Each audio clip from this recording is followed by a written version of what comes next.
ಹಿಂದಿನ ವಿಡಿಯೋಗಳಲ್ಲಿ already 2 ವಾರಕ್ಕಾಗುವಂತಹ breakfast ರೆಸಿಪಿಗಳನ್ನು ಮಾಡಿ ತೋರಿಸಿದ್ದೆ. So ಅದನ್ನೆಲ್ಲದನ್ನು ನೀವು ತುಂಬ ಇಷ್ಟಪಟ್ರಿ, ಹಾಗೆಯೇ ತುಂಬ ಜನ ಟ್ರೈ ಕೂಡ ಮಾಡಿದ್ರಿ. ಸೊ ಇವತ್ತು ನಾನು ಇನ್ನೊಂದು ವಾರಕ್ಕೆ ಬೇಕಾಗುವಂತಹ ಬ್ರೇಕ್ಫಾಸ್ಟ್ ರೆಸಿಪಿಗಳನ್ನು ಮಾಡಿ ತೋರಿಸ್ತಾ ಇದ್ದೀನಿ. ಇದರಲ್ಲಿ ನಿಮ್ಮ ಫೇವ್ರೇಟ್ ಯಾವುದು ಅನ್ನೋದನ್ನು ನನಗೆ ಕಮೆಂಟ್ ಮಾಡಿ ಹೇಳಿ. ಹಾಗಾದರೆ ತಡ ಮಾಡೋದು ಬೇಡ, ಈ ರೆಸಿಪಿನ ಇವಾಗ ನಾವು ಚೆಕ್ ಮಾಡೋಣ.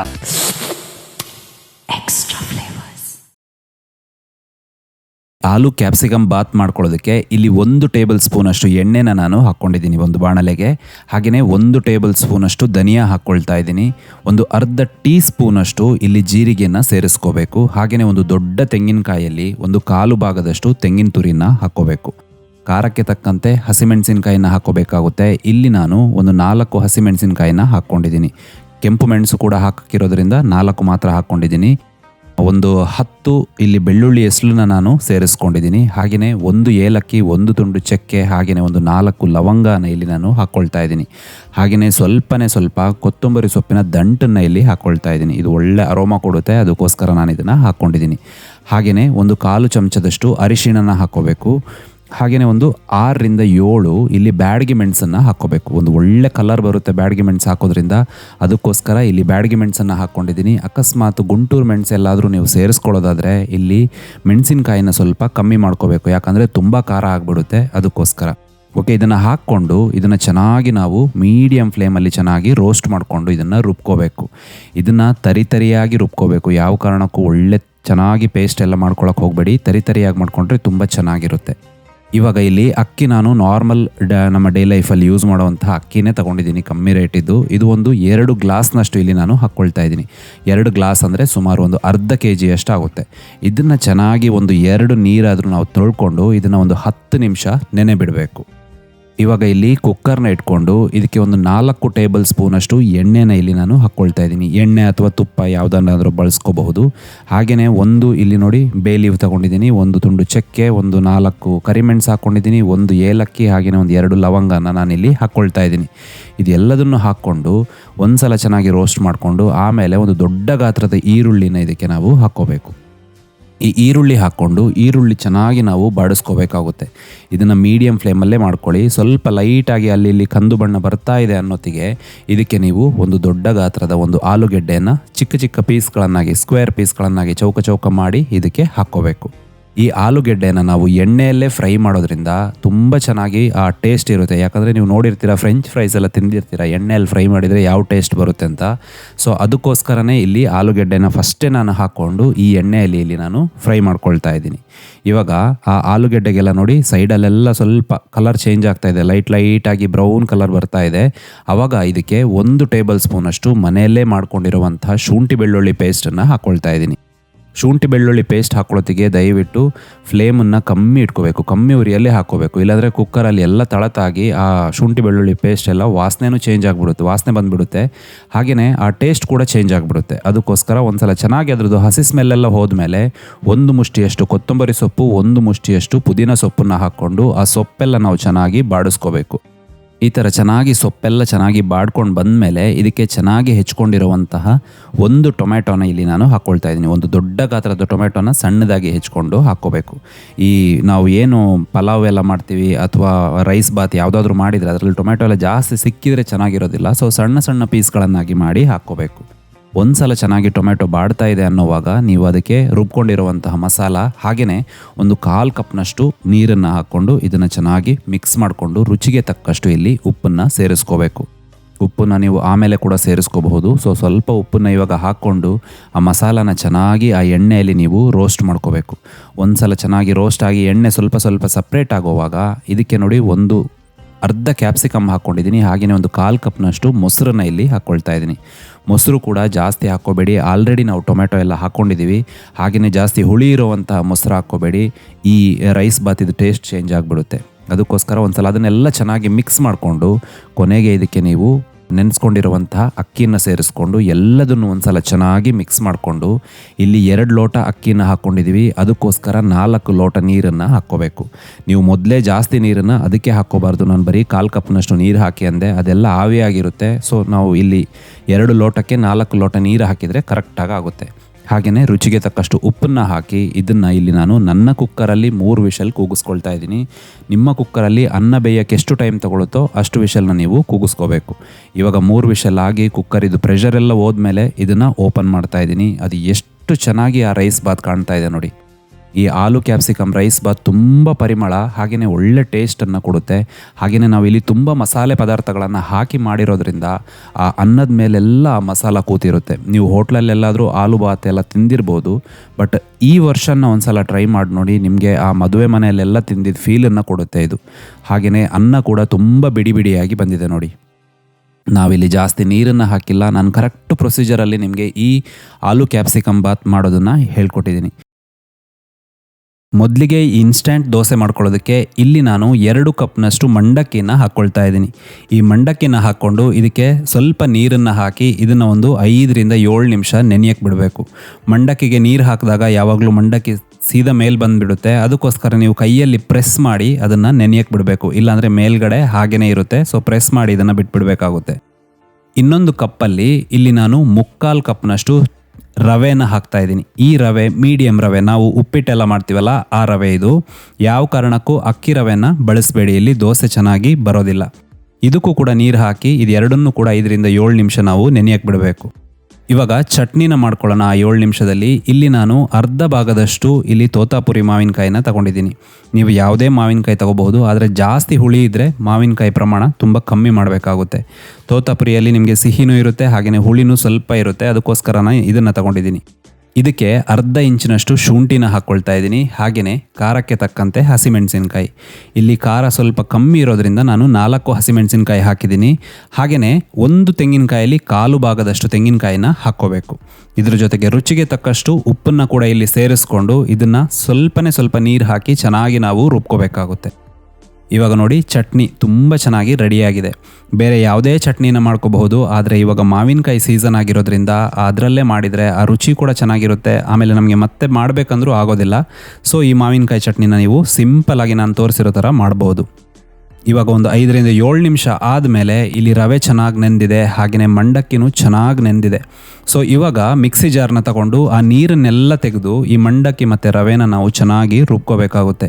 ಇದರಲ್ಲಿ ಆಲ್ರೆಡಿ ಸ್ವಲ್ಪ ನೀರಿರೋದ್ರಿಂದ ನೀವು ನೋಡ್ಕೊಂಡು ನೀರು ಹಾಕಿ, ಸ್ವಲ್ಪನೇ ನೀರು ಹಾಕಿ ಇದನ್ನು ಚೆನ್ನಾಗಿ ನಾವು ಫಸ್ಟಿಗೆ ರುಬ್ಕೋಬೇಕು. ಇಲ್ಲಿ ನೋಡಿ ದೋಸೆ ಹಿಟ್ಟಿನ ಹದಕ್ಕೆ ನಾನು ರುಬ್ಕೊಂಡಿದ್ದೀನಿ. ಇದಕ್ಕೆ ಇವಾಗ ಒಂದು 1/4 ಕಪ್ನಷ್ಟು ಮೊಸರನ್ನ ಇಲ್ಲಿ ಸೇರಿಸ್ಕೊಳ್ತಾ ಇದ್ದೀನಿ. ಮೊಸರಿನ ಜೊತೆಗೆ ಇದಕ್ಕೆ ಒಂದು ಅರ್ಧ ಚಮಚದಷ್ಟು ಸಕ್ಕರೆ ಹಾಗೆಯೇ ರುಚಿಗೆ ತಕ್ಕಷ್ಟು ಉಪ್ಪನ್ನು ಹಾಕ್ಕೋಬೇಕು. ಒಂದು 2 ಚಿಟಿಕೆಯಷ್ಟು ಸೋಡಾ ಕೂಡ ಹಾಕ್ಕೋಬೇಕು, ಅಡುಗೆ ಸೋಡಾ. ಹಾಗೆಯೇ ಒಂದು 2 ಟೇಬಲ್ ಸ್ಪೂನಷ್ಟು ಇಲ್ಲಿ ಗೋಧಿ ಹಿಟ್ಟನ್ನು ಹಾಕ್ಕೊಳ್ತಾ ಇದ್ದೀನಿ. ಗೋಧಿ ಹಿಟ್ಟು ನೀವು ಜಾಸ್ತಿ ಪ್ರಮಾಣದಲ್ಲಿ ಹಾಕ್ಕೋಬೇಡಿ, ಬರೀ ಒಂದು 2 ಟೇಬಲ್ ಸ್ಪೂನಷ್ಟು ಹಾಕಿದರೆ ಸಾಕು. ಅಕಸ್ಮಾತ್ ಗೋಧಿ ಹಿಟ್ಟು ಹಾಕಿ ನಿಮಗೆ ಹಿಟ್ಟಲ್ಲಿ ಕಲಸೋಕ್ಕೆ ತುಂಬ ಕಷ್ಟ ಆಗುತ್ತೆ ಅಂತ ಹೇಳಿದರೆ ನೀವು ಫಸ್ಟಿಗೆ ಏನು ಆ ಹಿಟ್ಟನ್ನು ರುಬ್ಕೊಳ್ತೀರಾ ಆವಾಗಲೇ ನೀವು ಗೋಧಿ ಹಿಟ್ಟನ್ನು ಸೇರಿಸ್ಕೋಬಹುದು. ಇದೆಲ್ಲದನ್ನು ಒಂದ್ಸಲ ಚೆನ್ನಾಗಿ ಮಿಕ್ಸ್ ಮಾಡಿ ಒಂದು 2 ರಿಂದ 3 ನಿಮಿಷ ಇದನ್ನು ಹಾಗೆಯೇ ಮುಚ್ಚಳ ಮುಚ್ಚಿ ಬಿಟ್ಟುಬಿಡಬೇಕು. ಒಂದು 2 ರಿಂದ 3 ನಿಮಿಷ ಆದಮೇಲೆ ಇವಾಗ ಇಲ್ಲಿ ಕಾವಲಿನ ನಾನು ಬಿಸಿ ಮಾಡೋಕ್ಕೆ ಇಟ್ಟಿದ್ದೀನಿ. ಇದಕ್ಕೆ ಸ್ವಲ್ಪ ಇದು ಜಾಸ್ತಿ ಹೀಟ್ ಆಗಿರೋದ್ರಿಂದ ಸ್ವಲ್ಪ ನೀರು ಹಾಕಿ ಟೆಂಪರೇಚರ್ನ ಬ್ಯಾಲೆನ್ಸ್ ಮಾಡಿಕೊಂಡು ಇಲ್ಲಿ ನಾನು ದೋಸೆನ ಹಾಕ್ಕೊಳ್ತಾ ಇದ್ದೀನಿ. ಈ ದೋಸೆನ ಯಾವ ಕಾರಣಕ್ಕೂ ಮಸಾಲ ದೋಸೆ ಥರ ತುಂಬ ತೆಳ್ಳಗೆ ಮಾಡ್ಕೋಬಾರ್ದು. ಸೆಟ್ ದೋಸೆ ಮಾಡ್ತೀವಲ್ಲ ಆ ಥರ ಮಾಡಿಕೊಂಡ್ರೆ ಈ ದೋಸೆ ತುಂಬ ಚೆನ್ನಾಗಿ ಬರುತ್ತೆ. ಇದಕ್ಕೆ ತುಪ್ಪ, ಬೆಣ್ಣೆ, ಎಣ್ಣೆ ನೀವು ಯಾವುದಾದ್ರೂ ಹಾಕ್ಕೋಬಹುದು ನಿಮಗೆ ಬೇಕಾದಷ್ಟು. ಸೊ ಹಾಕ್ಕೊಂಡು 2 ಸೈಡ್ ಇದನ್ನು ಚೆನ್ನಾಗಿ ಫ್ರೈ ಮಾಡ್ಕೋಬೇಕು. ಯಾವ ಕಾರಣಕ್ಕೂ ಒಂದೇ ಸೈಡ್ ಮಾತ್ರ ಮಾಡ್ಕೋಬೇಡಿ, 2 ಸೈಡ್ ಈ ದೋಸೆನ ರೋಸ್ಟ್ ಮಾಡಿಕೊಂಡ್ರೆ ಈ ಅದ್ಭುತವಾದ ಪರಿಮಳವುಳ್ಳ ದೋಸೆ ರೆಡಿಯಾಗುತ್ತೆ. ನೋಡಿದ್ರಲ್ಲ ಎಷ್ಟು ಸುಲಭವಾಗಿ ಮಾಡುವಂತಹ ದೋಸೆ ಹಾಗೂ ಚಟ್ನಿ. ಸೊ ಈ ಮಾವಿನಕಾಯಿ ಸೀಸನಲ್ಲೇ ಈ ಚಟ್ನಿನ ಮಾಡಿ, ಹಾಗೆಯೇ ಈ ದೋಸೆಯನ್ನು ನಿಮಗೆ ಯಾವಾಗ ಟೈಮ್ ಇರಲ್ವೋ ಅವಾಗೆಲ್ಲ ಮಾಡಿ. ಖಂಡಿತವಾಗ್ಲೂ ಹೇಳ್ತೀನಿ, ನೀವು 10 ಸರಿ ತಿಂದರೂ ಈ ದೋಸೆ ಬೋರ್ ಆಗೋದಿಲ್ಲ. ಈ ಸೂಪರ್ ಟೇಸ್ಟಿಯಾದಂತಹ ಚಿತ್ರಾನ್ನ ಮಾಡ್ಕೊಳ್ಳೋದಕ್ಕೆ ಒಂದು ಮಿಕ್ಸಿ ಜಾರ್ನ ತಗೊಂಡು ಇದರಲ್ಲಿ ನಾನು ಒಂದು 2 ಹಸಿಮೆಣಸಿನಕಾಯಿ ಹಾಗೆಯೇ 5 ರಿಂದ 6 ಸಣ್ಣ ಬೆಳ್ಳುಳ್ಳಿ ಹೆಸರುಗಳನ್ನು ಹಾಕ್ಕೊಳ್ತಾ ಇದ್ದೀನಿ. ಹಾಗೆಯೇ ಒಂದು ಅರ್ಧ ಕಪ್ನಷ್ಟು ತೆಂಗಿನ ತುರಿನ ಹಾಕ್ಕೊಳ್ತಾ ಇದ್ದೀನಿ. ಅರ್ಧ ಕಪ್ ಅಂದರೆ ಒಂದು 1/4 ಭಾಗದಷ್ಟು ತೆಂಗಿನ ತುರಿ. ಇದ್ರ ಜೊತೆಗೆ ಸ್ವಲ್ಪ ಜೀರಿಗೆ ಹಾಕ್ಕೊಂಡು ಒಂದು 5 ರೌಂಡ್ ತಿರುಗಿಸ್ಕೊಂಡ್ರೆ ಸಾಕು. ಲೆಕ್ಕ ಮಾಡಿ ನೀವು 5 ಸೆಕೆಂಡ್ ಮಿಕ್ಸಿನ ತಿರುಗಿಸಿದ್ರೆ ಈ ಥರ ತರಿಯಾದ ಮಿಕ್ಸ್ಚರ್ ಇವಾಗ ನಮಗೆ ರೆಡಿ ಆಗುತ್ತೆ. ಓಕೆ, ಇದಾದಮೇಲೆ ಇವಾಗ ಇಲ್ಲಿ ಇಬ್ಬರಿಗಾಗುವಷ್ಟು ಅನ್ನನ ನಾನು ರೆಡಿ ಮಾಡಿ ಇಟ್ಕೊಂಡಿದ್ದೀನಿ. ಅಂದರೆ ಒಂದು ಅರ್ಧ ಲೋಟದಲ್ಲಿ ಮಾಡಿರುವಂತಹ ಅನ್ನ. ಇದ್ರ ಜೊತೆಗೆ ಒಗ್ಗರಣೆಗೆ ಬೇಕಾಗಿರುವಂತಹ ಎಲ್ಲ ಸಾಮಗ್ರಿಗಳನ್ನು ಕೂಡ ನಾನು ರೆಡಿ ಮಾಡಿ ಇಟ್ಕೊಂಡಿದ್ದೀನಿ. ಹೋಗ್ತಾ ಎಷ್ಟು ಕ್ವಾಂಟಿಟಿ ಬೇಕು ಅಂತ ನಾನು ನಿಮಗೆ ಹೇಳ್ತೀನಿ. ಇವಾಗ ಒಂದು ಬಾಣಲೆನ ಬಿಸಿ ಮಾಡಿಕೊಂಡು ಇದಕ್ಕೆ 3-4 ಟೇಬಲ್ ಸ್ಪೂನಷ್ಟು ಎಣ್ಣೆ ಹಾಕಿ, ಎಣ್ಣೆ ಚೆನ್ನಾಗಿ ಬಿಸಿ ಆದಮೇಲೆ ಸಾಸಿವೆನ ಹಾಕಬೇಕು. ಸಾಸಿವೆ ಒಡೆದಾದ್ಮೇಲೆ ಉರಿನ ಸಣ್ಣದಾಗಿ ಇಡಬೇಕು. ನೆನಪಲ್ಲಿ ಉರಿನ ಸಣ್ಣದಾಗಿಟ್ಟು 1 ಟೇಬಲ್ ಸ್ಪೂನಷ್ಟು ಕಡಲೆಬೇಳೆ, 1 ಟೇಬಲ್ ಸ್ಪೂನಷ್ಟು ಉದ್ದಿನಬೇಳೆನ ಹಾಕೋಬೇಕು. ಇದನ್ನು ಹಾಕ್ಕೊಂಡ್ಮೇಲೆ ಇದನ್ನು ಲೋ ಫ್ಲೇಮಲ್ಲಿ 2-3 ನಿಮಿಷ ತಗೊಳುತ್ತೆ ಇದು ಚೆನ್ನಾಗಿ ರೋಸ್ಟ್ ಆಗೋದಕ್ಕೆ. ಸ್ವಲ್ಪ ಕಲರ್ ಚೇಂಜ್ ಆಗೋ ತನಕ ನೀವು ಇದನ್ನು ರೋಸ್ಟ್ ಮಾಡ್ಕೋಬೇಕು. ಒಂದು 2-3 ನಿಮಿಷ ಆದಮೇಲೆ ಇದಕ್ಕೆ ಸ್ವಲ್ಪ ಕಡಲೆ ಬೀಜಗಳನ್ನು ಹಾಕ್ಕೊಳ್ತಾ ಇದ್ದೀನಿ. ಇಲ್ಲಿ ತೆಂಗಿನ ತುರಿನ ಜಾಸ್ತಿ ಹಾಕಿರೋದ್ರಿಂದ ಕಡಲೆ ಬೀಜದ ಕ್ವಾಂಟಿಟಿ ನಾನು ಕಮ್ಮಿ ಮಾಡಿದ್ದೀನಿ. ಆವಾಗ ಕಡಲೆ ಬೀಜ ಏನಿದೆ ಅದು ಟೇಸ್ಟ್ ಡಾಮಿನೇಟ್ ಮಾಡೋದಿಲ್ಲ ಅನ್ನೋದಕ್ಕೋಸ್ಕರ ಸ್ವಲ್ಪ ಸೇರಿಸಿದ್ದೀನಿ. ಇವಾಗ ಕಡಲೆ ಬೀಜ ಕೂಡ ಚೆನ್ನಾಗಿ ರೋಸ್ಟ್ ಆಗಿದೆ. ಇದಕ್ಕೆ ಸ್ವಲ್ಪ ಹಿಂಗನ್ನು ಹಾಕ್ತಾಯಿದ್ದೀನಿ, ಒಂದು 3 ಚಿಟಿಕೆಯಷ್ಟು. ಹಾಗೆಯೇ ಚೆನ್ನಾಗಿ ಹೆಚ್ಕೊಂಡಿರುವಂತಹ ಒಂದು ದೊಡ್ಡ ಗಾತ್ರದ ಈರುಳ್ಳಿನ ಹಾಕ್ತಾಯಿದ್ದೀನಿ. ಇಲ್ಲಿ ನಾನು ತೆಂಗಿನೆಣ್ಣೆನ ಬಳಸಿರೋದ್ರಿಂದ ಅದರಲ್ಲಿ ನೀವು ನೊರೆ ಕಾಣ್ಬೋದು. ತೆಂಗಿನೆಣ್ಣೆ ಬಳಸಿದರೆ ಆ ಥರ ಆಗುತ್ತೆ ಕೆಲವು ಸಲ. ಹಾಗೆಯೇ ಇವಾಗ ಸ್ವಲ್ಪ ಆ ಈರುಳ್ಳಿ ಬಾಡಿದ ಮೇಲೆ ಇದಕ್ಕೆ 1 ಹಸಿಮೆಣಸಿನಕಾಯಿ ಹಾಗೆಯೇ ಸ್ವಲ್ಪ ಕರಿಬೇವಿನ ಎಲೆಗಳನ್ನು ಹಾಕ್ತಾಯಿದ್ದೀನಿ. ಕರಿಬೇವಿನ ಎಲೆಗಳನ್ನು ನಿಮ್ಗೆ ಎಷ್ಟು ಬೇಕಾದರೂ ನೀವು ಹಾಕೋಬಹುದು. ಹಾಕಿದಷ್ಟು ಆ ಪರಿಮಳ ತುಂಬಾ ಚೆನ್ನಾಗಿರುತ್ತೆ. ಹಾಗೆಯೇ ಇನ್ನೊಂದು ನೆನ್ಪಿಟ್ಕೋಬೇಕಾಗಿರುವಂಥದ್ದು ಏನಂತ ಹೇಳಿದರೆ, ಈರುಳ್ಳಿಯಲ್ಲಿ ಕಂದು ಬಣ್ಣಕ್ಕೆ ಬರಕ್ಕೆ ಬಿಡಬಾರ್ದು. ಆ ಥರ ಬಂದರೆ ಏನಾಗುತ್ತೆ, ಒಂದು ಆ ಈರುಳ್ಳಿದೇ ಪರಿಮಳ ಬರುತ್ತೆ, ಇನ್ನೊಂದು ಅದು ಸಿಹಿ ಬಿಟ್ಬಿಟ್ರೆ ಆ ಅನ್ನ ರುಚಿಯಾಗಿರೋದಿಲ್ಲ. ಅದಕ್ಕೋಸ್ಕರ ಸ್ವಲ್ಪ ಬಾಡಿಸ್ಕೋಬೇಕು. ಇಲ್ಲಿ ನಾನು ರುಚಿಗೆ ತಕ್ಕಷ್ಟು ಉಪ್ಪನ್ನು ಕೂಡ ಇವಾಗಲೇ ಹಾಕ್ಕೊಳ್ತಾ ಇದ್ದೀನಿ, ಈರುಳ್ಳಿ ಸ್ವಲ್ಪ ಬೇಗ ಬಾಡಲಿ ಅಂತ. ಇದನ್ನು ಹಾಕ್ಕೊಂಡು ಒಂದು 2 ನಿಮಿಷ ರೋಸ್ಟ್ ಮಾಡ್ಕೊಂಡಾದ್ಮೇಲೆ ನಾನು ಇಲ್ಲಿ ರುಬ್ಕೊಂಡಿರುವಂತಹ ಆ ತೆಂಗಿನ ತುರಿ ಏನಿದೆ ಅದನ್ನು ಸೇರಿಸ್ಕೊಳ್ತಾ ಇದ್ದೀನಿ. ಇದನ್ನು ಸೇರಿಸ್ಕೊಂಡಾದ್ಮೇಲೆ ಉರಿನ ಇವಾಗ ಮೀಡಿಯಮಲ್ಲಿಟ್ಟು ಇದನ್ನು ನೀವು ಒಂದು 2-3 ನಿಮಿಷ, ಯಾಕಂದರೆ ನಾವು ಅದರಲ್ಲಿ ಬೆಳ್ಳುಳ್ಳಿನ ಸೇರಿಸಿರೋದ್ರಿಂದ ಅದು ಎಣ್ಣೆ ಜೊತೆ ಚೆನ್ನಾಗಿ ಫ್ರೈ ಆಗಬೇಕು. ಅದಕ್ಕೋಸ್ಕರ ಒಂದು 2-3 ನಿಮಿಷ ಇದನ್ನು ನಾವು ಚೆನ್ನಾಗಿ ಮಿಕ್ಸ್ ಮಾಡ್ಕೋಬೇಕಾಗುತ್ತೆ. ಇವಾಗಲೇ ಆ ತೆಂಗಿನ ತುರಿ ಬೆಳ್ಳುಳ್ಳಿ ಎಲ್ಲ ಎಣ್ಣೆ ಜೊತೆ ಮಿಕ್ಸ್ ಆಗಿ ಒಳ್ಳೆ ಘಮ ಬರೋಕ್ಕೆ ಶುರು ಆಗುತ್ತೆ. ಹಾಗೆಯೇ ಒಂದು 2-3 ನಿಮಿಷ ಆಗಿದೆ. ಇವಾಗ ಮನೆಯಲ್ಲೇ ಮಾಡ್ಕೊಂಡಿರುವಂತಹ ಒಂದು 1/4 ಟೀ ಸ್ಪೂನಷ್ಟು ಅರಿಶಿನ ನಾನಿಲ್ಲಿ ಹಾಕ್ಕೊಳ್ತಾ ಇದ್ದೀನಿ. ಯಾವ ಕಾರಣಕ್ಕೂ ಅರಿಶಿನ ತುಂಬ ಜಾಸ್ತಿ ಮಾಡ್ಕೋಬಾರ್ದು. ನೀವು ಅಂಗಡಿಯಿಂದ ತಂದಿರೋದು ಸ್ವಲ್ಪ ಜಾಸ್ತಿ ಹಾಕೋಬಹುದು, ಆದರೆ ಮನೇಲಿ ಮಾಡಿರುವಂಥದ್ದು ಘಾಟು ತುಂಬ ಜಾಸ್ತಿ ಇರೋದ್ರಿಂದ ಸ್ವಲ್ಪ ಹಾಕ್ಕೊಂಡು ಇದನ್ನು ಚೆನ್ನಾಗಿ ಮಿಕ್ಸ್ ಮಾಡ್ಕೋಬೇಕು. ಹಾಗೆಯೇ ಆ ನೀರಿನ ಪಸೆ ಇನ್ನೂ ಕೂಡ ಅದರಲ್ಲಿದೆ, ಅದಕ್ಕೋಸ್ಕರನೇ ನಾನು ಹೇಳಿದೆ ನೀವು ಲೋ ಫ್ಲೇಮಲ್ಲಿ ಇದನ್ನು ಮಾಡ್ಕೋಬೇಕು. ಇವಾಗ ನಾನು ತಗೊಂಡಿರುವಂತಹ ಅನ್ನನ ಇದಕ್ಕೆ ಸೇರಿಸ್ತಾ ಇದ್ದೀನಿ. ಹಾಗೆಯೇ ಅರ್ಧದಷ್ಟು ಮಾತ್ರ ನಿಂಬೆಹಣ್ಣಿನ ರಸನ ಹಾಕ್ಕೊಳ್ತಾ ಇದ್ದೀನಿ. ತುಂಬ ಹುಳಿ ಆಗಬಾರ್ದು, ಅದಕ್ಕೋಸ್ಕರ ಅರ್ಧದಷ್ಟು ಹಾಕ್ಕೊಂಡು ಸ್ವಲ್ಪ ಕೊತ್ತಂಬರಿ ಸೊಪ್ಪನ್ನು ಕೂಡ ಇಲ್ಲಿ ಹಾಕ್ಕೊಳ್ತಾ ಇದ್ದೀನಿ. ನೀವು ಯಾವುದೇ ರೇಟಿನ ಅಕ್ಕಿನ ಕೂಡ ತಗೋಬಹುದು, ಆದರೆ ಅದನ್ನು ಬೇಯಿಸೋವಾಗ ಯಾವಾಗಲೂ ನಾವು ಈ ಥರ ಸಪ್ರೇಟಾಗಿ ಅನ್ನ ಬೆರೆಸೋದು ಏನು ಮಾಡ್ತೀವಿ, ಆವಾಗ ನೀವು ಅನ್ನ ಮಾಡ್ಕೊಳ್ಳೋವಾಗ ಸ್ವಲ್ಪ ನೀರನ್ನು ಕಮ್ಮಿ ಇಡಬೇಕು. ಹಾಗೆಯೇ ಆವಾಗ ಅನ್ನ ಬಿಡಿ ಆದಮೇಲೆ ನೀವು ಅದನ್ನು ತೆಗೆಯುವಾಗ ಸ್ವಲ್ಪ ಅದಕ್ಕೆ ಎಣ್ಣೆ ಹಾಕಿ ಕೈಯಲ್ಲಿ ಫಸ್ಟ್ ನೀವು ಮಿಕ್ಸ್ ಮಾಡ್ಕೋಬೇಕು. ಆವಾಗ ಅನ್ನ ಸಪ್ರೇಟ್ ಆಗುತ್ತೆ. ಇಲ್ಲ ಅಂದರೆ ನೀವು ಸ್ಪೂನಲ್ಲಿ ಮಾಡಿದರೆ ಏನಾಗುತ್ತೆ, ಅನ್ನ ಪುಡಿ ಆಗುತ್ತೆ. ಇವಾಗ ನೋಡಿ ಒಂದು ಸ್ವಲ್ಪ ಚೆನ್ನಾಗಿ ಅದನ್ನು ಮಿಕ್ಸ್ ಮಾಡಿ ಆದಮೇಲೆ ಈ ಸೂಪರ್ ಟೇಸ್ಟಿಯಾದಂತಹ ಹಾಗೆಯೇ ಒಳ್ಳೆ ಪರಿಮಳ ಇರುವಂತಹ ಚಿತ್ರಾನ್ನ ಇವಾಗ ರೆಡಿಯಾಗಿದೆ.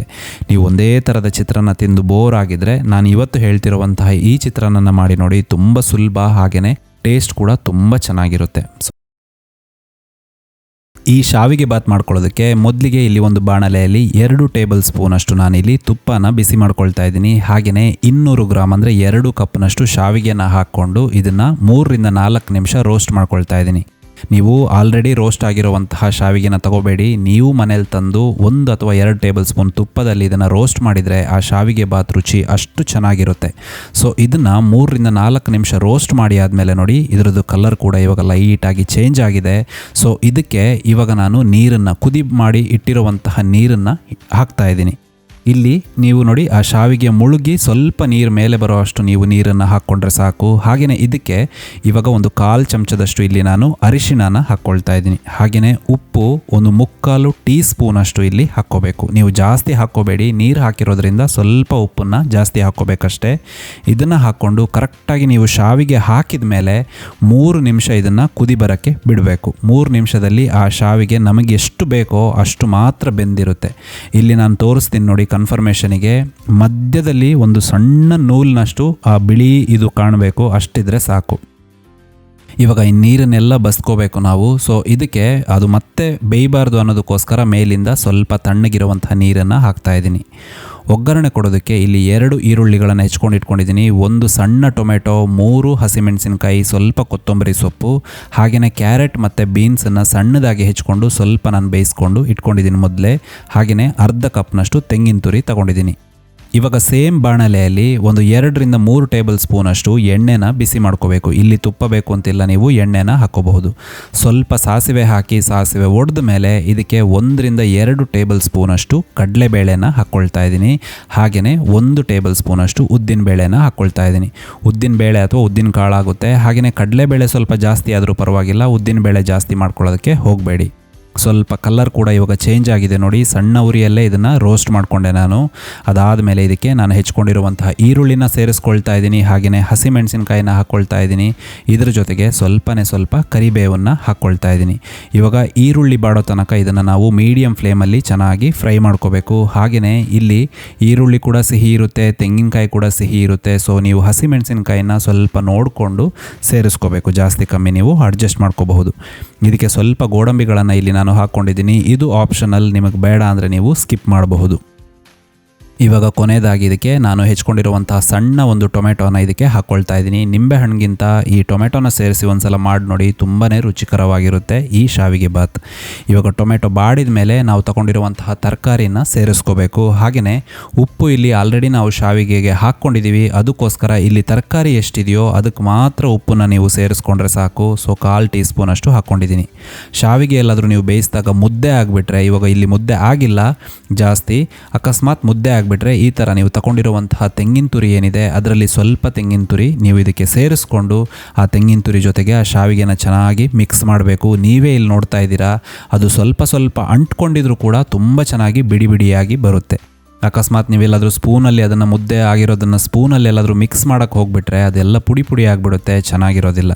ಸೊ ಅದು ಕಷ್ಟ ಕೂಡ, ಅದಕ್ಕೋಸ್ಕರ ಈ ಥರ ಮಾಡಿಕೊಂಡ್ರೆ ತುಂಬಾ ಚೆನ್ನಾಗಿರುತ್ತೆ. ಸೊ ಇದನ್ನು ಶಾವಿಗೆಯನ್ನು ನಾನು ಎಲ್ಲದನ್ನು ಆ ಬಾಣಲೆಗೆ ಸೇರಿಸ್ಕೊಂಡು ಇವಾಗ ಚೆನ್ನಾಗಿ ಮಿಕ್ಸ್ ಮಾಡ್ಕೊಳ್ತಾ ಇದ್ದೀನಿ. ಉಪ್ಪೆಲ್ಲ ಆದಷ್ಟು ನೀವು ಮೊದಲೇ ಚೆಕ್ ಮಾಡಿದರೆ ತುಂಬಾ ಒಳ್ಳೆಯದು. ನಾನು ಹೇಳಿರೋವಷ್ಟು ಹಾಕಿದರೆ ಪರ್ಫೆಕ್ಟಾಗಿ ಬರುತ್ತೆ. ಅಕಸ್ಮಾತ್ ಎಲ್ಲಾದರೂ ಜಾಸ್ತಿ ಉಪ್ಪು ತಿನ್ನೋರಿದ್ದರೆ ಮಾತ್ರ ನಿಮಗೆ ಸ್ವಲ್ಪ ಉಪ್ಪು ಬೇಕಾಗುತ್ತೆ. ಎಲ್ಲದನ್ನು ಮಿಕ್ಸ್ ಮಾಡಿ ಆದಮೇಲೆ ಕೊನೆಯದಾಗಿ ಇದಕ್ಕೆ ತೆಂಗಿನ ತುರಿನ ಸೇರಿಸ್ಕೋಬೇಕು. ತೆಂಗಿನ ತುರಿ ನೀವು ಎಷ್ಟು ಹಾಕ್ತಿರೋ ಅಷ್ಟು ಚೆನ್ನಾಗಿರುತ್ತೆ. ಆದರೆ ತೆಂಗಿನ ತುರಿ ತುಂಬ ಜಾಸ್ತಿ ಹಾಕೋರು ಹಸಿಮೆಣಸಿನಕಾಯಿ ಕ್ವಾಂಟಿಟಿ ಕೂಡ ಸ್ವಲ್ಪ ಜಾಸ್ತಿ ಮಾಡ್ಕೋಬೇಕು. ಇದಕ್ಕೆ ಇವಾಗ ಕೊತ್ತಂಬರಿ ಸೊಪ್ಪನ್ನು ಸ್ವಲ್ಪ ನಾನು ಹಾಕಿದ್ದೀನಿ, ಪರಿಮಳ ಚೆನ್ನಾಗಿರಲಿ ಅಂತ. ಈ ಕೊತ್ತಂಬರಿ ಸೊಪ್ಪನ್ನು ಹಾಕಿ ಒಂದು ಸಲ ಮಿಕ್ಸ್ ಮಾಡಿಕೊಂಡ್ರೆ ಈ ಸೂಪರ್ ಆದಂತಹ ಶಾವಿಗೆ ಬಾತ್ ರೆಡಿಯಾಗುತ್ತೆ. ನಾನು ಹೇಳಿರೋ ಎಲ್ಲ ಟ್ರಿಕ್ಸನ್ನು ಬಳಕೆ ಮಾಡಿ, ಹಾಗೆಯೇ ಉಪ್ಪು ಆಗಲಿ ಆ ಟೈಮಿಂಗ್ಸ್ ಆಗಲಿ ಎಲ್ಲದನ್ನು ನಾನು ಇಲ್ಲಿ ಪರ್ಫೆಕ್ಟಾಗಿ ನಿಮಗೆ ಹೇಳ್ಕೊಟ್ಟಿದ್ದೀನಿ. ಒಂದು ಸ್ವಲ್ಪನೂ ಮಿಸ್ ಆಗೋದಿಲ್ಲ. ಹೊಸಬ್ರು ಇವತ್ತೇ ಫಸ್ಟ್ ಮಾಡೋರಾದರೂ ಕೂಡ ಇದೇ ಥರ ನಾನು ಏನು ತೋರಿಸಿದ್ದೀನೋ ಇದೇ ಬಣ್ಣದಲ್ಲಿ ಹಾಗೆಯೇ ಇದೇ ಟೇಸ್ಟಲ್ಲಿ ಬಿಡಿಯಾದಂಥ ಶಾವಿಗೆ ಬಾತ್ ಮನೆಯಲ್ಲಿ ಮಾಡ್ಕೋಬಹುದು. ಸೊ ಈ ರೆಸಿಪಿ ನಿಮಗೆ ಇಷ್ಟ ಆಯಿತು ಅಂದ್ಕೊಳ್ತೀನಿ. ಈ ರೆಸಿಪಿನ ಖಂಡಿತವಾಗ್ಲೂ ಟ್ರೈ ಮಾಡಿ. ಹೋಟ್ಲಲ್ಲಿ ನೋಡಿ ಅಥವಾ ಹೋಟ್ಲಲ್ಲಿ ತಿಂದು ಅಲ್ಲಿ ಸುಮ್ಮನೆ ಯೋಚನೆ ಮಾಡೋದಕ್ಕಿಂತ ಮನೆಯಲ್ಲೇ ಈ ಥರ ಮಾಡಿದರೆ ಹೊಟ್ಟೆ ತುಂಬ ಮನೆಯವರೆಲ್ಲರೂ ತಿನ್ಬೋದು. ರುಚಿಯಾಗಿನೂ ಇರುತ್ತೆ, ಬೇಗನೂ ಆಗುತ್ತೆ. ಮೊದಲಿಗೆ ರೈಸ್ ನೋಡಿ, ನಾವು ಚಿತ್ರಾನ್ನ ಅಥವಾ ಪುಳಿಯೋಗರೆ ಮಾಡಬೇಕು ಅಂದರೆ ತುಂಬ ಬಿಡಿಯಾಗಿ ಬರಬೇಕು ಅಂದರೆ ಕರೆಕ್ಟಾಗಿ ಡಬಲ್ ಕ್ವಾಂಟಿಟಿಯಲ್ಲೇ ನೀವು ನೀರನ್ನು ಹಾಕಬೇಕು. 1 ಲೋಟಕ್ಕೆ 2 ಲೋಟ. ಹಾಗೆಯೇ ಸ್ವಲ್ಪ ಅದಕ್ಕೆ ಎಣ್ಣೆನ ಸೇರಿಸಬೇಕು. ಎಣ್ಣೆ ಹಾಕೋದ್ರಿಂದ ಆ ರೈಸ್ ಎಲ್ಲ ಬಿಡಿಯಾಗಿ ನೋಡಿ, ನೀವು ನೋಡ್ತಾ ಇದ್ದೀರಾ ಈ ಥರ ಬರುತ್ತೆ. ಓಕೆ, ಇವಾಗ ನಾನು ಇಬ್ಬರಿಗಾಗುವಷ್ಟು ಮಾಡಿ ತೋರಿಸ್ತಾ ಇದ್ದೀನಿ. ಒಂದು 2 ಟೇಬಲ್ ಸ್ಪೂನಷ್ಟು ಮೊದಲಿಗೆ ಎಣ್ಣೆನ ಬಿಸಿ ಮಾಡ್ಕೊಳ್ತಾ ಇದ್ದೀನಿ ಇಲ್ಲಿ.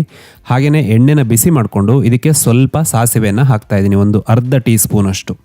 ಸಾಸಿವೆ ಹೊಡಿಬೇಕು. ಆವಾಗ ಇದಕ್ಕೆ ಸ್ವಲ್ಪ ಕಡಲೆಬೇಳೆ ಹಾಗೆಯೇ ಸ್ವಲ್ಪ ಉದ್ದಿನಬೇಳೆನ ಸೇರಿಸ್ಕೋಬೇಕು. ಇದನ್ನು ನಾನು ಮೊದಲೇ ಹೇಳಿದ್ದೀನಿ ನಿಮಗೆ, ಎಷ್ಟು ನಿಮಗೆ ಬೇಕೋ ಅಷ್ಟು ನೀವು ಸೇರಿಸ್ಕೋಬಹುದು. ಕಮ್ಮಿ ಉರಿಯಲ್ಲಿ ಇದನ್ನು ನಾವು ಚೆನ್ನಾಗಿ ಫ್ರೈ ಮಾಡ್ಕೋಬೇಕಾಗುತ್ತೆ. ಯಾವ ಕಾರಣಕ್ಕೂ ಜಾಸ್ತಿ ಉರಿನ ಇಟ್ಕೋಬಾರ್ದು. ಒಂದ್ಸಲ ಸ್ವಲ್ಪ ಕಂದು ಬಣ್ಣ ಬರ್ತಾ ಅದಕ್ಕೆ ಸ್ವಲ್ಪ ಕಡಲೆ ಬೀಜಗಳನ್ನು ನಾನು ಹಾಕ್ತಾ ಇದ್ದೀನಿ. ಕಡಲೆ ಬೀಜಗಳನ್ನು ಹಾಕ್ತಾ ಕೂಡ ನೀವು ಕಮ್ಮಿ ಉರಿಯಲ್ಲೇ ಇದನ್ನು ಮಾಡ್ಕೋಬೇಕು. ಕಡಲೆ ಬೀಜ ಸ್ವಲ್ಪ ಕಂದು ಬಣ್ಣ ಬರೋತ್ತಿಗೆ ಇದಕ್ಕೆ ಸ್ವಲ್ಪ ಗೋಡಂಬಿ ಹಾಗೆಯೇ ಒಂದು 2 ಮೆಣಸನ್ನು ಸೇರಿಸ್ತಾ ಇದ್ದೀನಿ. ಹಾಗೆಯೇ ಸ್ವಲ್ಪ ಕೊಬ್ಬರಿ ತುರಿನ ಸೇರಿಸ್ಕೊಳ್ತಾ ಇದ್ದೀನಿ. ಇದು ಹಾಕೋದ್ರಿಂದ ಒಳ್ಳೆ ಟೇಸ್ಟಿಯಾಗಿ ಪುಳಿಯೋಗರೆ ನಮಗೆ ತಿನ್ನೋಕ್ಕಾಗುತ್ತೆ. ಓಕೆ, ಇದನ್ನು ಹಾಕಿದ ಮೇಲೆ 1 ನಿಮಿಷ ಇದನ್ನು ಚೆನ್ನಾಗಿ ಆ ಕಡೆ ಈ ಕಡೆ ತಿರುಗಿಸ್ಕೋಬೇಕು ನೀವು ಕಮ್ಮಿ ಉರಿಯಲ್ಲಿ. ಕೊನೆಗೆ ಇದಕ್ಕೆ ನೀವು ಬೇವಿನ ಸೊಪ್ಪನ್ನು ಹಾಕಬೇಕು. ಕರಿಬೇವಿನ ಸೊಪ್ಪನ್ನು ಹಾಕಿ ಒಂದ್ಸಲ ಚೆನ್ನಾಗಿ ಮಿಕ್ಸ್ ಮಾಡಿಕೊಂಡು ಇದೆಲ್ಲ ಆದಮೇಲೆ ಇವಾಗ ಬೆಂಕಿನ ನಾನು ಆಫ್ ಮಾಡ್ತಾ ಇದ್ದೀನಿ. ಆಫ್ ಮಾಡಿ ನೋಡಿ, ಬರೀ ಒಂದು 2ರಿಂದ 2.5 ಟೇಬಲ್ ಸ್ಪೂನಷ್ಟು ಇಲ್ಲಿ ನೀವು ಪುಳಿಯೋಗರೆ ಪೌಡರ್ನ ಹಾಕಿದರೆ ಸಾಕು. ಅಂಗಡಿಯಿಂದ ತಂದರೆ ನೀವು ಜಾಸ್ತಿ ಹಾಕ್ಕೋಬೇಕು, ದುಡ್ಡು ಖರ್ಚು ಕೂಡ ಜಾಸ್ತಿ ಆಗುತ್ತೆ. ಆದರೆ ಇಲ್ಲಿ ನೋಡಿ ನಾನು ಬರೀ ಒಂದು 2ರಿಂದ 2.25 ಟೇಬಲ್ ಸ್ಪೂನಷ್ಟು ಮಾತ್ರ ಹಾಕ್ತಾ ಇದ್ದೀನಿ. ಇದು ಇಬ್ಬರಿಗೆ ಧಾರಾಳವಾಗಿ ಸಾಕಾಗುತ್ತೆ. ಇದನ್ನು ಒಂದ್ಸಲ ಚೆನ್ನಾಗಿ ಆ ಎಣ್ಣೆ ಜೊತೆ ಮಸಾಲೆ ಜೊತೆ ಎಲ್ಲ ಚೆನ್ನಾಗಿ ಮಿಕ್ಸ್ ಮಾಡ್ಕೊಳ್ಳಿ. ಮಿಕ್ಸ್ ಮಾಡಿಕೊಂಡು ಬೆಂಕಿನ ಇವಾಗಲೂ ಆನ್ ಮಾಡಬೇಡಿ. ಇದಕ್ಕೆ ಅನ್ನನ ಸೇರಿಸ್ಕೊಳ್ಳಿ. ಅನ್ನನ ಸೇರಿಸ್ಕೊಂಡು ಒಂದ್ಸಲ ಎಲ್ಲ ಚೆನ್ನಾಗಿ ಮಿಕ್ಸ್ ಮಾಡಿ ಆದಮೇಲೆ ನಿಮಗೆ ಅಕಸ್ಮಾತ್ ಸ್ವಲ್ಪ ಬಿಸಿ ಜಾಸ್ತಿ ಬೇಕು ಅಂದರೆ ಮಾತ್ರ ನೀವು ಬೆಂಕಿನ ಆನ್ ಮಾಡಿದರೆ ಸಾಕು. ಇಲ್ಲ ಅಂದರೆ ಮಾಡೋದೇ ಬೇಡ. ಫ್ಲೇಮ್ ಯಾವಾಗ ಸ್ವಿಚ್ ಆಫ್ ಮಾಡಿರ್ತೀರಲ್ಲ ಅಷ್ಟೇ ಸಾಕು. ಇದನ್ನೆಲ್ಲ ಒಂದ್ಸಲ ಚೆನ್ನಾಗಿ ಮಿಕ್ಸ್ ಮಾಡಿಕೊಂಡು ಇವಾಗ ಇದನ್ನು ನೀವು ಸವಿಬಹುದು. ಅದು ನೋಡೋಕ್ಕೂ ಎಷ್ಟು ಚೆನ್ನಾಗಿ ಕಾಣ್ತಾ ಇದೆ. ಅದು ಅಲ್ಲದೆ ತುಂಬ ಪರಿಮಳಯುಕ್ತವಾಗಿ ಬರುತ್ತೆ ಈ ಪುಳಿಯೋಗರೆ ಪೌಡರು. ನೀವು ಬೇಕಾದರೆ ಅಂಗಡಿಯಿಂದ ತಂದು ನೋಡಿ, ಇದನ್ನು ಕೂಡ ಮಾಡಿ ನೋಡಿ. ಯಾವುದು ಟೇಸ್ಟು ಅಂತ ನೀವೇ ಕಮೆಂಟ್ ಸೆಕ್ಷನಲ್ಲಿ ನನಗೆ ಹೇಳಿ. ಮೊದಲಿಗೆ ಈ ಪೂರಿ ಮಾಡ್ಕೊಳ್ಳೋದಕ್ಕೆ ಇಲ್ಲಿ ನಾನು ರೇಷನ್ ಅಕ್ಕಿನ ತಗೊಂಡಿದ್ದೀನಿ. ಸುಮಾರು ಒಂದು 1/4 kg 300 ಗ್ರಾಮ್ ಅಂದರೆ 1 ಲೋಟದಷ್ಟು ಅಕ್ಕಿನ ನಾನಿಲ್ಲಿ ತಗೊಂಡಿದ್ದೀನಿ. ಸೊ ಇದು ರೇಷನ್ ಅಕ್ಕಿ ಆಗಿರೋದ್ರಿಂದ ಇದನ್ನು ನೀವು ಚೆನ್ನಾಗಿ ತೊಳ್ಕೊಬೇಕು. ಇದರಲ್ಲಿ ತುಂಬ ಹೊಟ್ಟಿರುತ್ತೆ, ಕಲ್ಮಶ ಇರುತ್ತೆ, ಹಾಗೆಯೇ ಪೌಡರ್ ಅಂತೂ ತುಂಬಾ ಇರುತ್ತೆ. ನೀವು ಬೇರೆ ಅಕ್ಕಿನ ಕೂಡ ಉಪಯೋಗ ಮಾಡ್ಬೋದು, ಆದರೆ ರೇಷನ್ ಅಕ್ಕಿಯಿಂದ ತುಂಬ ಒಳ್ಳೆ ರಿಸಲ್ಟ್ ಸಿಗುತ್ತೆ ನಿಮಗೆ. ಸೊ ಇದನ್ನು 2 ರಿಂದ 3 ನೀರಲ್ಲಿ ನಾನು ಚೆನ್ನಾಗಿ ತೊಳೆದು ನೆನೆ ಇಡ್ತಾ ಇದ್ದೀನಿ. ಇದನ್ನು ಸುಮಾರು ನೀವು 4 ಗಂಟೆಗಳ ಕಾಲ ನೆನೆ ಇಡಬೇಕಾಗುತ್ತೆ. ಇದರಿಂದ ಆ ಅಕ್ಕಿ ಚೆನ್ನಾಗಿ ನೆನೆಯುತ್ತೆ.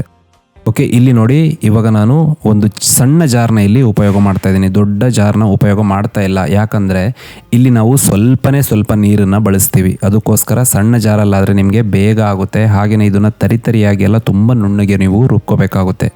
ಇವಾಗ ಅಕ್ಕಿ ಇಲ್ಲಿ ಚೆನ್ನಾಗಿ ನೆಂದಿದೆ. ಹಾಗೆಯೇ ಇದ್ರ ಜೊತೆಗೆ ಇದಕ್ಕೆ ಹಾಕೋಕ್ಕೆ ನೋಡಿ, ಇಲ್ಲಿ ನಾನು ಒಂದು ತೆಂಗಿನಕಾಯಲ್ಲಿ ಅರ್ಧ ಭಾಗದಷ್ಟು ತೆಂಗಿನಕಾಯಿನ ತಗೊಂಡಿದ್ದೀನಿ. ಇದನ್ನು ಅದ್ರ ಜೊತೆ ನಾವು ರುಬ್ಕೋಬೇಕು. ಈ ತೆಂಗಿನಕಾಯಿ ಹಾಕೋದ್ರಿಂದ ಆ ಪೂರಿ ತುಂಬಾ ಟೇಸ್ಟಿ ಇರುತ್ತೆ. ಇವಾಗ ನಾನು ಈ ಅಕ್ಕಿನ ಮಿಕ್ಸಿ ಜಾರಿಗೆ ಹಾಕ್ಕೊಂಡು ಇದ್ರ ಜೊತೆಗೆ ತೆಂಗಿನಕಾಯಿನೂ ಹಾಕ್ಕೊಂಡು ಇದನ್ನು ರುಬ್ಕೊಳ್ತಾ ಇದ್ದೀನಿ. ಇಲ್ಲಿ ಸಣ್ಣ ಜಾರ್ ಆಗಿರೋದ್ರಿಂದ ನಾನು 2 ರೌಂಡ್ ಇದನ್ನು ಮಾಡ್ಕೊಳ್ತಾ ಇದ್ದೀನಿ. ಟೋಟಲ್ ಆಗಿ ಇದಕ್ಕೆ ನನಗೆ 1/4 ಲೋಟಕ್ಕಿಂತ ಸ್ವಲ್ಪ ಕಮ್ಮಿನೇ ನೀರು ಬೇಕಾಯಿತು. ನೀವು ಇದನ್ನು ಆದಷ್ಟು ಗಟ್ಟಿಯಾಗಿ ರುಬ್ಕೋಬೇಕು. ಯಾರ ಮನೆಯಲ್ಲಿ ಕಲ್ಲಿದೆಯೋ, ಕಡಿಯೋ ಕಲ್ಲು, ಅದರಲ್ಲಿ ತುಂಬ ಈಸಿಯಾಗಿ ಆಗುತ್ತೆ. ಮಿಕ್ಸಿ ಜಾರಲ್ಲಿ ಸ್ವಲ್ಪ ಕಷ್ಟ. ಓಕೆ, ಇವಾಗ ಇದಕ್ಕೆ ಅರ್ಧ ಚಮಚದಷ್ಟು ಇಲ್ಲಿ ಜೀರಿಗೆ ಹಾಕ್ತಾ ಇದ್ದೀನಿ. ರುಚಿಗೆ ತಕ್ಕಷ್ಟು ಉಪ್ಪನ್ನು ಸೇರಿಸ್ಕೋಬೇಕು. ನಾನು ಅರ್ಧ ಚಮಚ ಹಾಕ್ಕೊಂಡಿದ್ದೀನಿ. ಹಾಗೆಯೇ ತುಂಬ ಇಂಪಾರ್ಟೆಂಟ್, ಅರ್ಧ ಚಮಚ ಇಲ್ಲಿ ಸಕ್ಕರೆಯನ್ನು ಹಾಕ್ಕೋಬೇಕು. ಈ ಸಕ್ಕರೆನ ಹಾಕೊಳ್ಳೋದ್ರಿಂದ ಅದು ತುಂಬ ಲೈಟಾಗಿ ಸ್ವೀಟ್ ಇರುತ್ತೆ. ಹಾಗೆಯೇ ರುಚಿ ಕೂಡ ಕರೆಕ್ಟಾಗಿ ಬ್ಯಾಲೆನ್ಸ್ ಆಗುತ್ತೆ. ಓಕೆ, ಇದನ್ನು ಹಾಕ್ಕೊಂಡು ಒಂದ್ಸಲ ಚೆನ್ನಾಗಿ ಅದನ್ನು ಮಿಕ್ಸ್ ಮಾಡ್ಕೋಬೇಕು. ಇಲ್ಲಿ ಸಕ್ಕರೆ ಕರಗೋ ತನಕ ಅದನ್ನು ನೀವು ಚೆನ್ನಾಗಿ ಮಿಕ್ಸ್ ಮಾಡ್ಕೋಬೇಕಾಗುತ್ತೆ. ಇಲ್ಲಿ ನೀರನ್ನು ಸೇರಿಸ್ಕೊಳ್ಳೋಕ್ಕಿಲ್ಲ.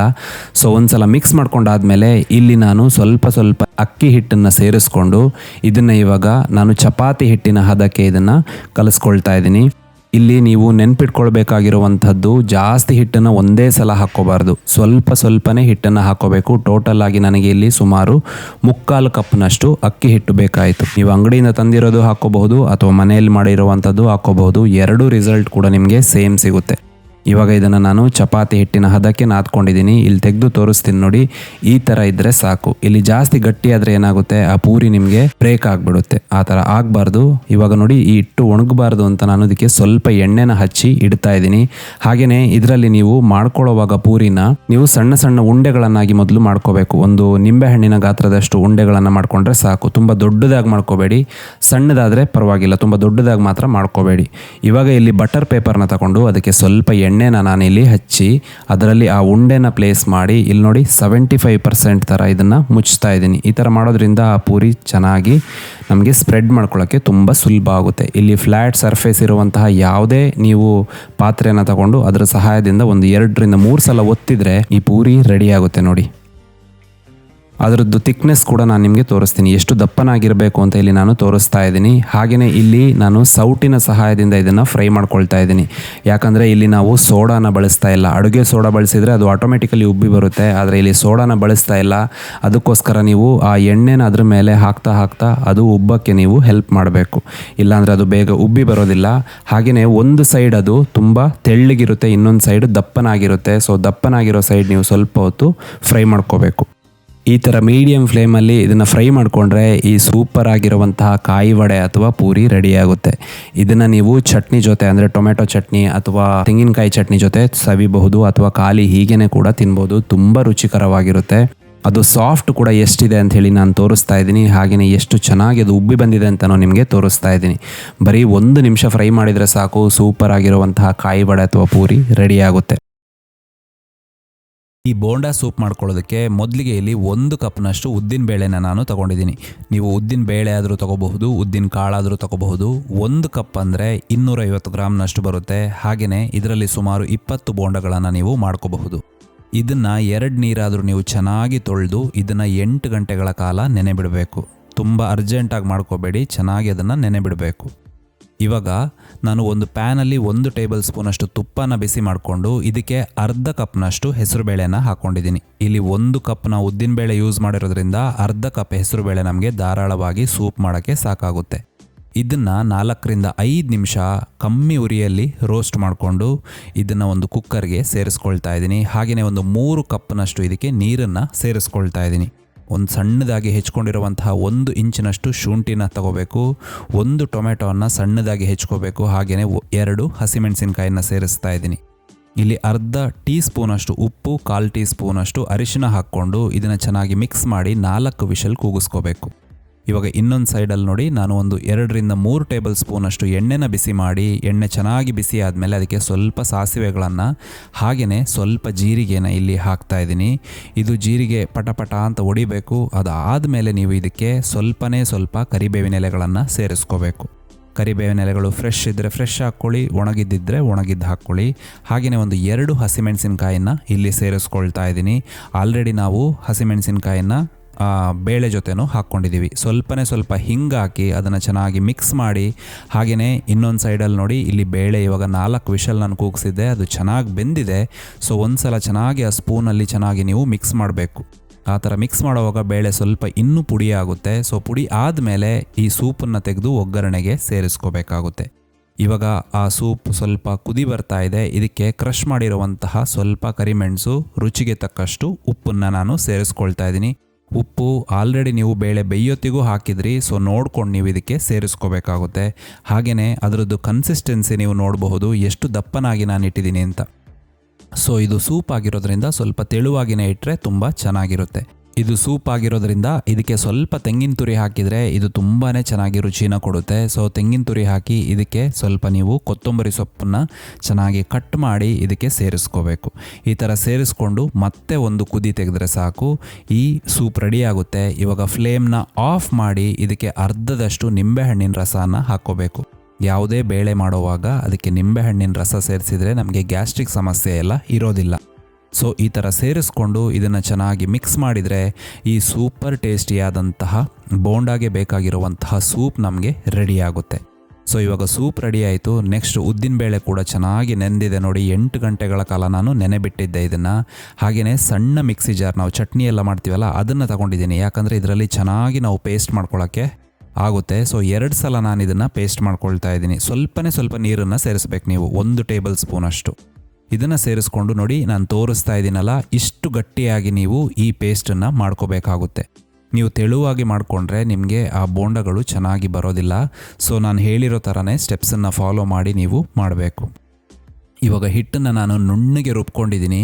ಇದಕ್ಕೆ ಸ್ವಲ್ಪ ಕ್ರಷ್ ಮಾಡಿರುವಂತಹ ಕರಿಮೆಣಸು, ರುಚಿಗೆ ತಕ್ಕಷ್ಟು ಉಪ್ಪು, ಒಂದು ಅರ್ಧ ಟೀ ಸ್ಪೂನಷ್ಟು, ಹಾಗೆಯೇ 2 ಟೀ ಸ್ಪೂನಷ್ಟು ಇಲ್ಲಿ ಅಕ್ಕಿ ಹಿಟ್ಟನ್ನು ಹಾಕ್ಕೋಬೇಕು. ಹಾಗೆಯೇ ಸ್ವಲ್ಪ ಹಸಿಮೆಣಸಿನಕಾಯಿ, ಸ್ವಲ್ಪ ಶುಂಠಿ, ಹಾಗೆಯೇ ಸ್ವಲ್ಪ ತೆಂಗಿನಕಾಯಿ ಏನಿದೆ ಅದನ್ನು ಕಟ್ ಮಾಡಿ ಇದಕ್ಕೆ ಸೇರಿಸ್ಕೊಂಡು ಇದನ್ನು 5 ನಿಮಿಷ ಚೆನ್ನಾಗಿ ಮಿಕ್ಸ್ ಮಾಡಬೇಕು. ನೀವು ಚೆನ್ನಾಗಿ ಕೈಯಲ್ಲಾದರೂ ಆಗುತ್ತೆ ಅಥವಾ ಸ್ಪೂನ್ ಸಹಾಯದಿಂದ ಬೀಟ್ ಮಾಡಿ, ಆಮೇಲೆ ನೋಡಿ ನೀರಲ್ಲಿ ಈ ಥರ ಕೈನ ಚೆನ್ನಾಗಿ ಅದ್ದಿ ಎಣ್ಣೆ ಹೀಟ್ ಆದಮೇಲೆ ನೀವು ಬೋಂಡಗಳನ್ನು ಬಿಡಬೇಕು. ನೀವು ಕೈಯನ್ನು ನೀರಲ್ಲಿ ಅದ್ದಿಲ್ಲ ಅಂದರೆ ಅದು ಕೈಗೆ ಅಂಟ್ಕೊಳ್ಳುತ್ತೆ, ಹಾಗೆಯೇ ಶೇಪ್ ಕೂಡ ಚೆನ್ನಾಗಿ ಬರೋದಿಲ್ಲ. ಸೊ ನಾನು ಹೇಳಿರೋ ಥರ ನೀರಲ್ಲಿ ಕೈ ಅದ್ದಿ ನೀವು ಈ ಬೋಂಡಗಳನ್ನು ಎಣ್ಣೆಗೆ ಬಿಟ್ಟು ಆಮೇಲೆ ಮೀಡಿಯಮ್ ಮಾಡಬೇಕು. ಫ್ಲೇಮ್ನ ಹೈ ಇರೋದನ್ನು ಮೀಡಿಯಮ್ ಮಾಡಿಕೊಂಡು ಇದು ಬ್ರೌನ್ ಕಲರ್ ಬರೋ ತನಕ ನೀವು ಇದನ್ನು ಚೆನ್ನಾಗಿ ಫ್ರೈ ಮಾಡ್ಕೋಬೇಕಾಗುತ್ತೆ. ಅಕಸ್ಮಾತ್ ಹೈ ಫ್ಲೇಮಲ್ಲಿ ಮಾಡಿಕೊಂಡ್ರೆ ಫಸ್ಟೇ ಅದು ಬ್ರೌನ್ ಕಲರ್ ಬಂದುಬಿಡುತ್ತೆ, ಬಟ್ ಒಳಗಡೆ ಹಿಟ್ಟು ಹಾಗೇ ಇರುತ್ತೆ. ಸೊ ಇವಾಗ ಒಂದು 5 ರಿಂದ 6 ನಿಮಿಷ ನಾನು ಮೀಡಿಯಮ್ ಫ್ಲೇಮಲ್ಲಿ ಇದನ್ನು ಫ್ರೈ ಮಾಡಿದ ಮೇಲೆ ಈ ಸೂಪರ್ ಆಗಿರುವಂತಹ ಬೋಂಡ ಕೂಡ ಇವಾಗ ನಮಗೆ ರೆಡಿಯಾಗಿದೆ. ಇದನ್ನು ಇದೇ ಥರ ತಿನ್ಬೋದು ಅಥವಾ ನೀವು ಸೂಪ್ ಜೊತೆ ಕೂಡ ಸವಿಬಹುದು. ಸೊ ಇದನ್ನು ಸರ್ವ್ ಮಾಡೋದಕ್ಕೆ ನೀವು ಬೋಂಡಗಳನ್ನು ಒಂದು ಪ್ಲೇಟಿಗೆ ಹಾಕಿ ಅದಕ್ಕೆ ಬೇಕಾದಷ್ಟು ಸೂಪನ್ನು ಅದರ ಮೇಲೆ ನೀವು ಹಾಕಿದರೆ ಈ ಸೂಪರ್ ಟೇಸ್ಟಿಯಾದಂತಹ ಬೋಂಡಾ ಸೂಪ್ ತಿನ್ನೋದಕ್ಕೆ ರೆಡಿ ಆಗುತ್ತೆ. ಸೊ ಈ ಎಲ್ಲ ರೆಸಿಪಿಗಳು ನಿಮಗೆ ಇಷ್ಟ ಆಯಿತು ಅಂದ್ಕೊಳ್ತೀನಿ. ಹಾಗೆಯೇ ನೆಕ್ಸ್ಟ್ ಇನ್ನೊಂದು ವಿಡಿಯೋ ಜೊತೆ ಮತ್ತೆ ನಾನು ನಿಮ್ಮನ್ನು ಭೇಟಿ ಆಗ್ತೀನಿ. ಅಲ್ಲಿ ತನಕ ಟೇಕ್ ಕೇರ್, ಬಾಯ್.